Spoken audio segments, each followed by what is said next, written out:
Participe conosco ao vivo no estudo desta lição em nossa escola sabatina online, todos os sábados às 9 da manhã pelo Zoom. No final deste vídeo, veja como participar. Você é o nosso convidado.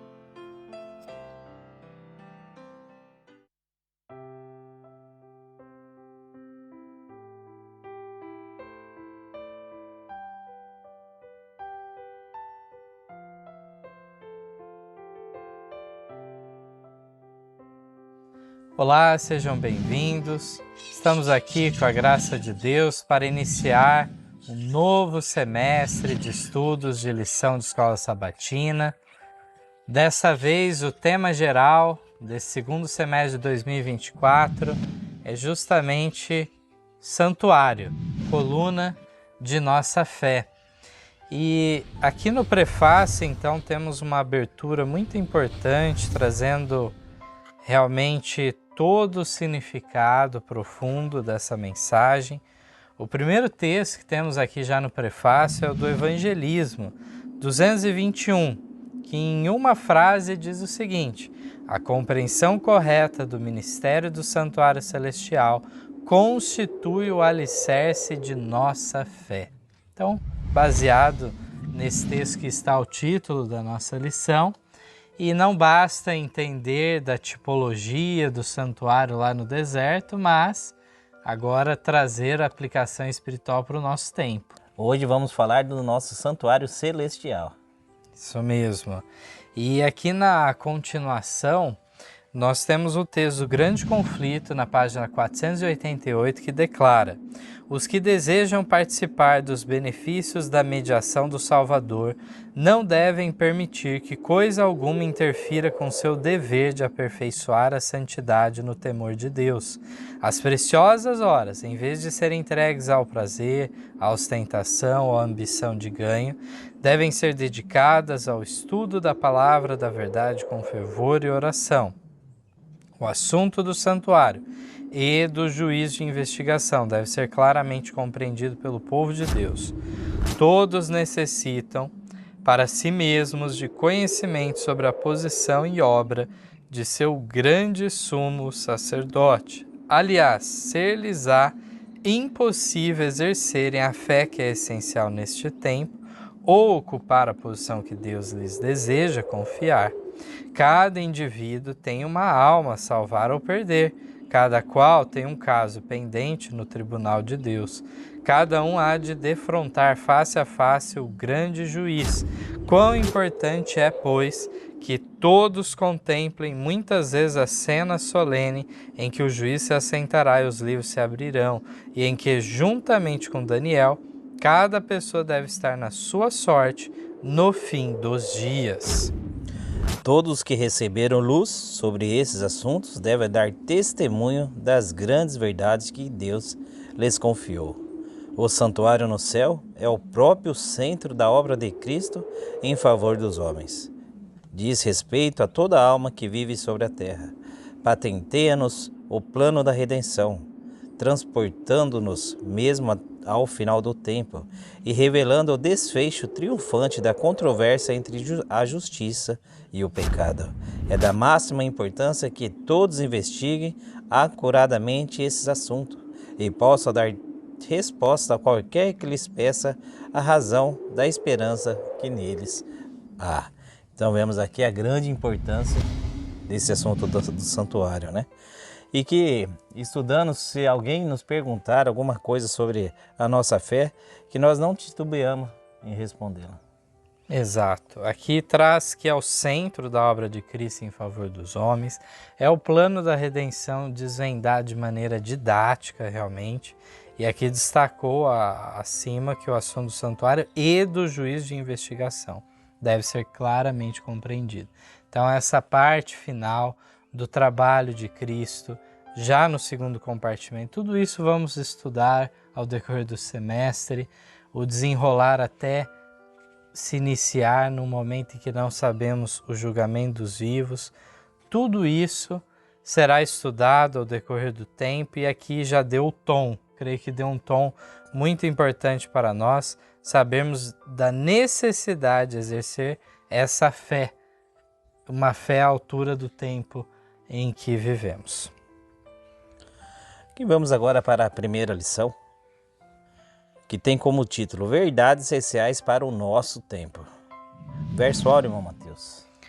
Porque tudo o que dantes foi escrito, para nosso ensino foi escrito, para que pela paciência e consolação das Escrituras tenhamos esperança. Romanos 15, 4. Então essa lição, a lição de número 1, ainda será uma espécie de introdução aos temas para que entendamos realmente, num panorama geral, o que são essas verdades essenciais para o tempo em que vivemos. Vamos aqui para a primeira pergunta. Em que período especial de graça estamos vivendo? Vamos ler aqui em 1 Pedro 4, 7. E já está próximo o fim de todas as coisas, portanto, sede sóbrios e vigiai em oração. Então aqui o manuscrito 40 de 1900, Ellen White nos fala o seguinte: a dispensação evangélica é o último período de graça concedido aos homens. Os que vivem sob esta dispensação de prova e que não são levados ao arrependimento e à obediência perecerão com os desleais. Não haverá um segundo tempo de prova. O evangelho, que deve ser pregado a todas as nações, tribos, línguas e povos, apresenta a verdade em linhas claras, mostrando que a obediência é a condição que torna possível a obtenção da vida eterna. Cristo comunica sua justiça àqueles que consentem que Ele lhes tire os pecados. Somos devedores de Cristo, pela graça que nos torna completos nele. Então, realmente, aqui fala que estamos no último período, já se concretizou a vinda do Messias, que foi aguardada aí durante 4.000 anos, e não haverá um segundo tempo de prova. Isso é algo que é deixado claro em toda a Escritura. Agora, segunda pergunta. Mesmo estando no último período de graça, como está a condição do mundo? Vemos que está de cada dia pior, né? Em 2 Timóteo 3,13, mas os homens maus e enganadores irão de mal para pior, enganando e sendo enganado. Aqui no quarto testemunho, 15:17, nos diz: pecado é pecado, justiça é justiça. A nota de advertência da trombeta deve ser soada. Estamos vivendo numa época terrivelmente ímpia. A adoração de Deus se tornará corrompida a menos que haja homem bem desperto em todos os postos de dever. Agora não é tempo para qualquer pessoa estar absorvida em comodidade egoísta. Nenhuma das palavras que Deus falou deve ser deixada cair por terra. Então, a condição é grave, mas isso não deve ser desculpa para nós. Sim. Devemos ter o discernimento espiritual e não viver como a má geração vive. Vamos para a terceira pergunta, então. Do que o rebanho de Deus necessita agora? Quais verdades são essenciais para nosso tempo? Isaías 8,16. Liga o testemunho, sela a lei entre os meus discípulos. Que texto fantástico, né? Falando realmente da lei sendo introduzida no coração. Essa é a necessidade. A espiritualidade da lei na vida dos crentes. Aqui então nós vamos ler no Primeiros Escritos do que o rebanho necessita, né, nesse tempo. Vamos ler no Primeiros Escritos 63, que diz assim: há muitas verdades preciosas contidas na palavra de Deus, mas é a verdade presente que o rebanho necessita agora. Tenho visto o perigo de os mensageiros se afastarem dos importantes pontos da verdade presente para se demorarem em assuntos que não são de molde a unir o rebanho e santificar a alma. Satanás tirará disto toda a vantagem possível para prejudicar a causa. Mas assuntos como o santuário em conexão com os 2300 dias, os mandamentos de Deus e a fé de Jesus são perfeitamente apropriados para esclarecer o passado do movimento adventista e mostrar qual é a nossa presente posição, estabelecer a fé do vacilante e dar a certeza do glorioso futuro. Esses tenho frequentemente visto são os principais assuntos nos quais os mensageiros se devem demorar. Ainda no Testemunhos para a Igreja, volume 5, página 420, as solenes cenas do juízo, o grande dia da expiação, deveriam ser mantidas constantemente diante do povo e mostrados à sua consciência com fervor e poder. O assunto do santuário nos dará corretos pontos de vista sobre a importância da obra para esse tempo. Ninguém deve tornar-se descuidoso e cego às necessidades da causa e aos perigos que ameaçam cada pessoa, mas procurar ser um canal de luz. Então, do que o rebanho necessita agora, o rebanho de Deus? De um claro esclarecimento sobre esse assunto, né? Entender o assunto dos 2300 dias e que nos traz, bem dizer, a base da nossa fé. Então, essa verdade presente, ela revela a condição atual. Ela explica o passado, o presente e o futuro. E quando nós vemos aqui a mensageira ser falando, é esses pontos que os mensageiros devem se demorar, né? Falar do assunto do juízo investigativo, do dia da expiação, falar dos mandamentos, da fé em Jesus. O que nós observamos é que muitos se desviam desse propósito. Aqui é dito, né?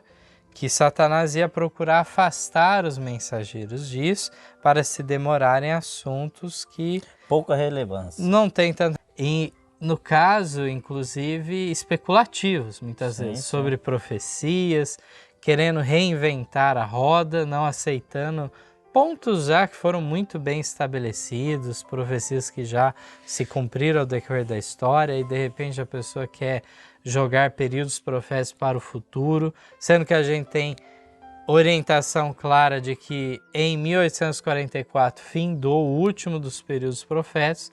Agora há eventos a se cumprir, mas tempo profético, um cálculo, não cabe a nós. Marcações de data, esses tipos de coisas, já não haverá mais. Exato. A mensagem do terceiro anjo, ela não precisa ser fortalecida por isso, não teria isso de parâmetro.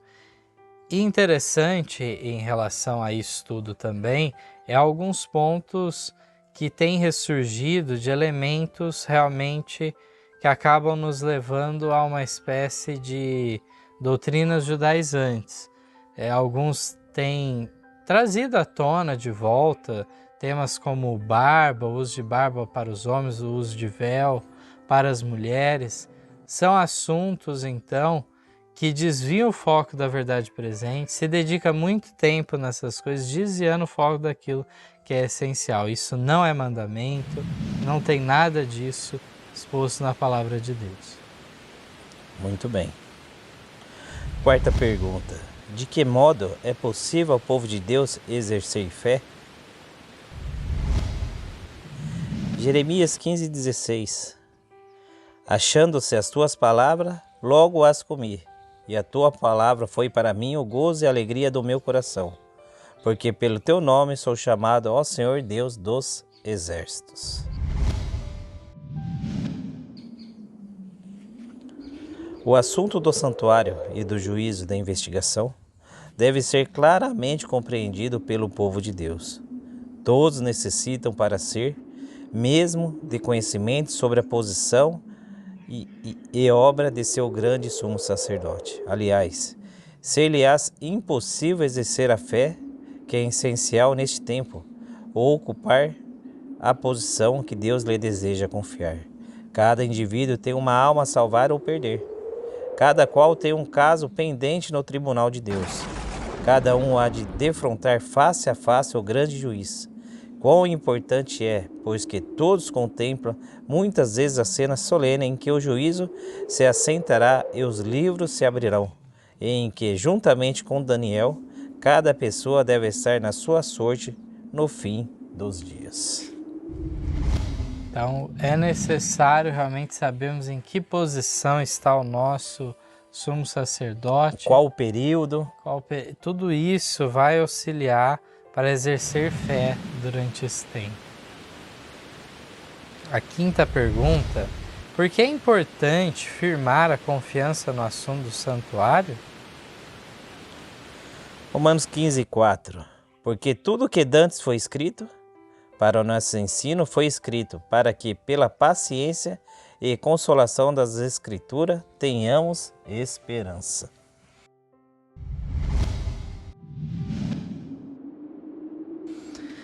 Agora o Obreiros Evangélicos, página 303 e o Evangelho 221 nos fala o seguinte: eu sei que a questão do santuário ser firme em justiça é verdade, tal como a temos mantido por tantos anos. O inimigo é que desvia os espíritos para atalhos ao lado.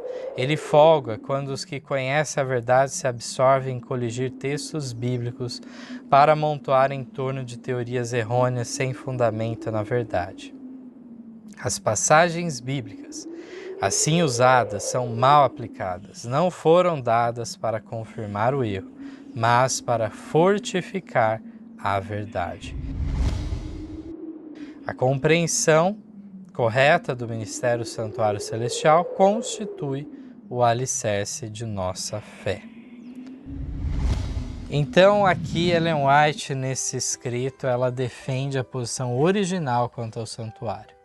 Diz que ele está firmado, muito bem firmado na verdade. Mas iriam surgir pessoas com teorias errôneas, utilizando as passagens bíblicas de maneira mal aplicada para desviar dessa mensagem. E muitos chegando a crer que não existe o santuário, né? Não existe santuário, outros espiritualizando, né, o santuário. Dizendo que é o próprio santuário da alma da pessoa e assim por diante. Então, muitas teorias diferentes já surgiram ao decorrer do tempo e tudo isso é o objetivo do inimigo, mas ela confirma aquela luz que veio lá depois de 1844 é a verdade nesse assunto. E o que se tornou o assunto do santuário para o movimento do advento do passado? Quando o Senhor trouxe do cativeiro os que voltaram a Sião, estávamos como os que sonham. Então a nossa boca se encheu de riso e nossa língua de cântico. Então se dizia entre os gentios: grandes coisas fez o Senhor a estes.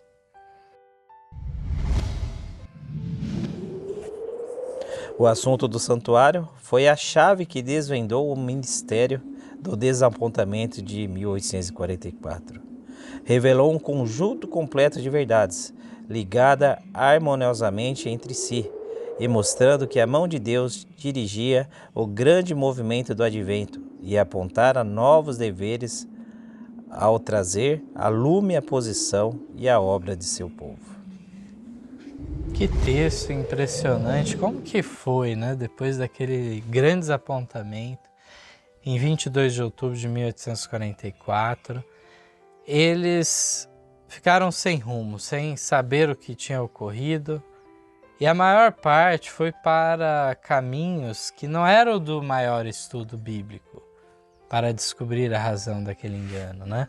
Sempre lembro do testemunho de Ira Edson, em dizer que Deus não tem faltado a nós até hoje, e certamente não faltará agora.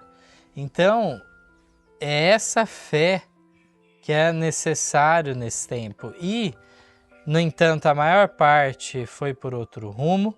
Alguns falaram de uma vinda de Cristo espiritual, início do milênio, não queriam nem trabalhar, foi um fanatismo terrível. Alguns foram por esse rumo. Outros continuaram o quê? Marcando datas para frente, várias e várias vezes se desapontando. Mas um outro povo, um outro grupo, uma pequena parte, menor parte entre essas classes, ainda tinha fé, ainda que alguma coisa ia ser esclarecida. voltaram às suas Bíblias, Foram pesquisar cada dia mais. E assim foi desvendado o mistério. O santuário, o assunto do santuário foi o que desvendou tudo isso para eles, né? Mostrando a passagem do santo para o santíssimo de Cristo. E aqui fala que através desse assunto, um conjunto De verdades veio até nós hoje. Isso. E aqui diz o que? Aponta para novos deveres. Deveres dentro do grande dia da expiação. Por que a questão do santuário foi a chave para o esclarecimento? Daniel 8,14. E ele me disse, até 2.300 tardes e manhãs, e o santuário será purificado. Evangelista 222 diz assim: como povo, devemos ser estudantes diligentes da profecia. Não devemos sossegar sem que entendamos claramente o assunto do santuário apresentado nas visões de Daniel e de João. Esse assunto verte muita luz sobre nossa atitude e nossa obra atual e dá-nos prova irrefutável de que Deus nos dirigiu em nossa experiência passada. Explica nosso desapontamento de 1844, mostrando-nos que o santuário a ser purificado não era a terra, como supuséramos, mas que Cristo entrou então no lugar santíssimo do santuário celestial, e ali está realizando a obra final de sua missão sacerdotal, em cumprimento das palavras do anjo comunicadas ao profeta Daniel. Até 2.300 tardes e manhãs e o santuário será purificado. Então, a razão do erro estava nesse termo, né? Purificação do santuário. E tinham perdido de vista que o ponto que Miller justamente errou, isso que é curioso, né? Foi aquele que ele acabou adotando uma crença popular. Não foi fruto de uma descoberta dele. Ele admitiu que outros já falaram que o santuário representava a terra. E a terra a ser purificada seria a terra purificada pelo fogo. Então estava completamente errada essa colocação. E por isso que eles não viram o sentido de Daniel 8,14, que era o texto-chave para toda essa mensagem, né? E aqui fala realmente que como povo hoje devemos ser estudantes diligentes da profecia, realmente. E quem testificou e aprovou a pregação da doutrina do santuário? 1 Coríntios 2,10. Mas Deus nolas revelou pelo seu Espírito, porque o Espírito penetra todas as coisas, ainda as profundezas de Deus. Então vemos aqui que ele teve uma aprovação do Espírito Santo. Isso, então aqui no Evangelismo, na página 224, declara assim: por mais de meio século, os diferentes pontos da verdade presente têm sido objetados e constituído matéria de oposição. Novas teorias que não eram a verdade foram apresentadas como verdades, e o Espírito de Deus revelou seu erro. À medida que os grandes pilares da fé foram apresentados, deles testificou o Espírito Santo, especialmente no tocante às verdades do santuário. Repetidamente, o Espírito Santo confirmou de maneira assinalada a pregação desta doutrina. Hoje em dia, porém, tal como no passado, alguns serão induzidos a forjar novas teorias e a negar as verdades sobre que o Espírito de Deus colocou a sua aprovação. Então já tinha passado aí, diz, mais de 50 anos, né? E as objeções que tinham se levantado não refutava de maneira alguma o assunto. O assunto só foi se fortalecendo. A razão da oposição, em outro lugar, a mensageira do Senhor declara, era não aceitar outras verdades. Por isso que ele já evitava aceitar o sábado, porque aceitar o santuário, porque o santuário levava ao sábado e outras coisas mais até hoje. Exatamente. E o que Satanás tem procurado fazer quanto a essa doutrina santa? E qual é a maneira que o inimigo age? 1 Pedro 5,8. Sede sóbrios Vigiai, porque o diabo, vosso adversário, anda em derredor, como leão bramando, buscando a quem possa tragar.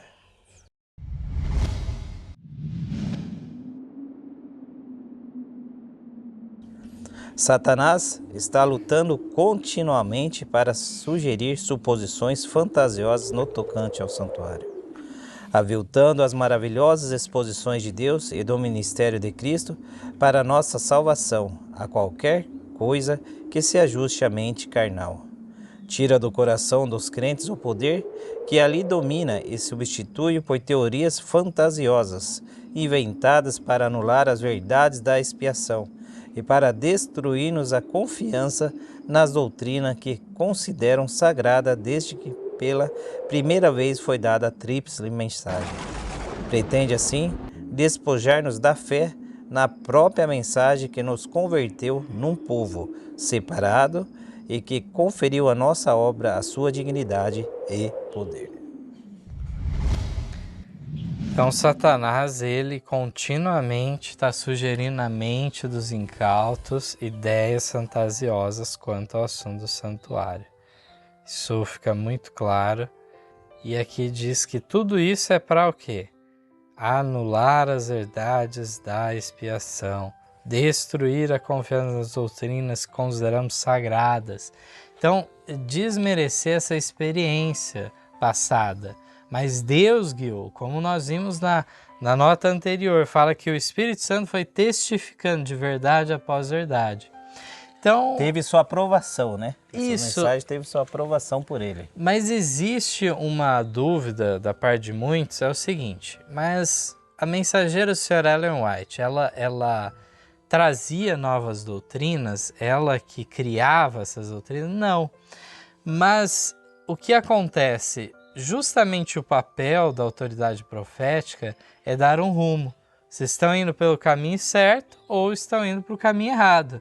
Então eles estudavam a palavra de Deus, chegavam a conclusões e depois vinha o selo de aprovação do Espírito Santo. Então o assunto do santuário não foi Ellen White que trouxe para a igreja.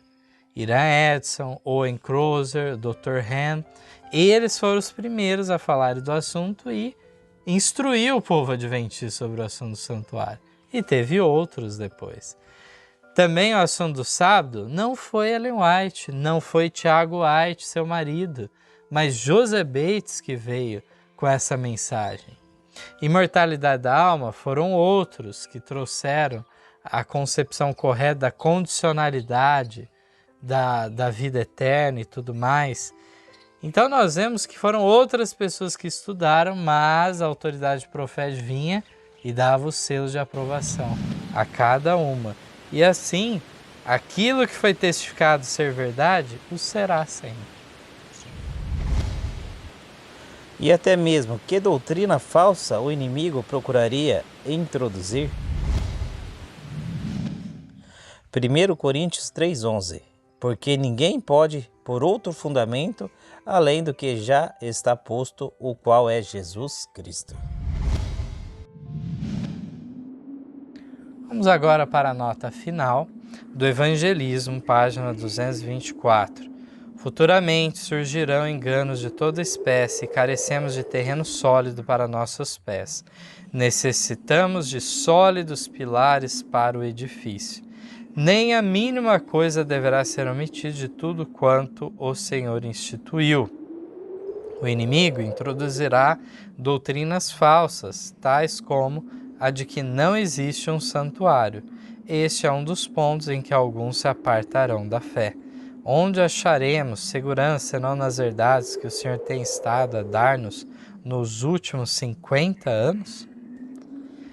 Então, ideias até mesmo de que não haveria um santuário. Santuário lá no céu. E não existe um santuário. Muitos vão querer dizer que não, existe o céu. Ou dizer que o santuário terrestre apontava para o céu. Não, mas as visões de João, de Daniel, apontam para um santuário no céu. Uma coisa é o céu, outra coisa é o santuário. Por mais que seja uma obra monumental, é o lugar em que dá o desenrolar do plano da redenção, tanto no compartimento do lugar santo, como no Santíssimo. E sobre isso, Ellen White predizendo que continuariam os ataques contra justamente o santuário, isso aconteceu. Nós vemos que vários e vários depois da morte dela surgiram.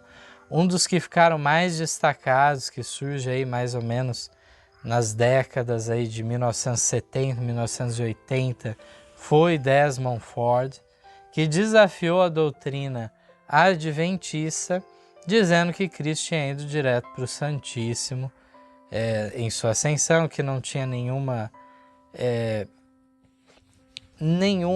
especialidade, a data de 1844 e tudo mais não passava de fantasia.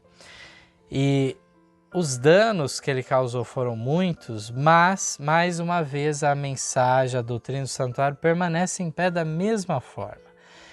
Foi adotado por ele, na realidade, uma visão evangélica sobre a salvação que não coadunava com o juízo investigativo, mas é ele que mudou de pensamento. A raiz do problema de Desmond Ford, que muitos ignoram, é ele ter descrito dessa necessidade de que, uma vez justificados, para permanecermos justificados, deve haver um processo de santificação que envolve a obediência aos mandamentos e um julgamento, por fim, das obras correspondentes, os frutos do Espírito.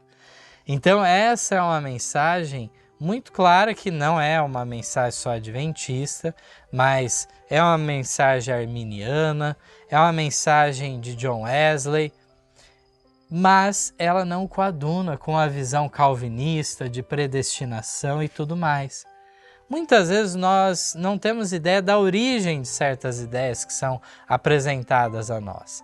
E é importante termos essa noção e combatermos essas distorções do Evangelho. O Evangelho é ser fiel até a morte. Fala da perseverança até o fim. Do contrário, não alcançará a salvação. Então, o juízo investigativo surge justamente como essa necessidade de apresentar uma análise do caso dos que professam crer em Cristo, aqueles que deram entrada no reino de Cristo, mas eles se arrependeram genuinamente ou não? Então é feita essa análise. Então, ao decorrer dos estudos dessa lição, nesse semestre vão ter vários tópicos aqui.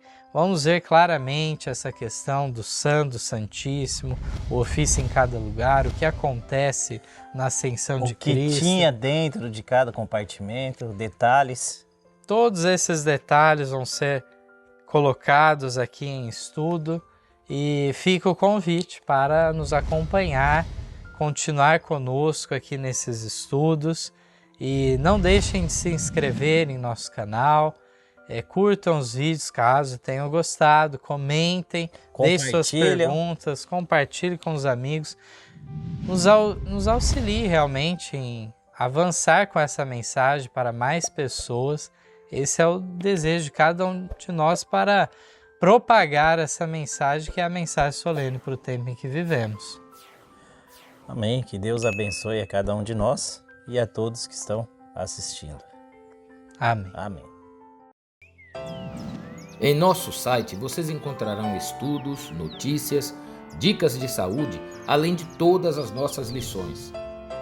Participem conosco através da nossa página no Facebook e assistam todas as nossas lições através do YouTube. Você também pode participar ao vivo das lições da Escola Sabatina todos os sábados, a partir das 9 da manhã, pelo Zoom. Ligue ou mande uma mensagem para os números de WhatsApp que aparecem na tela e venha estudar conosco. Você é o nosso convidado.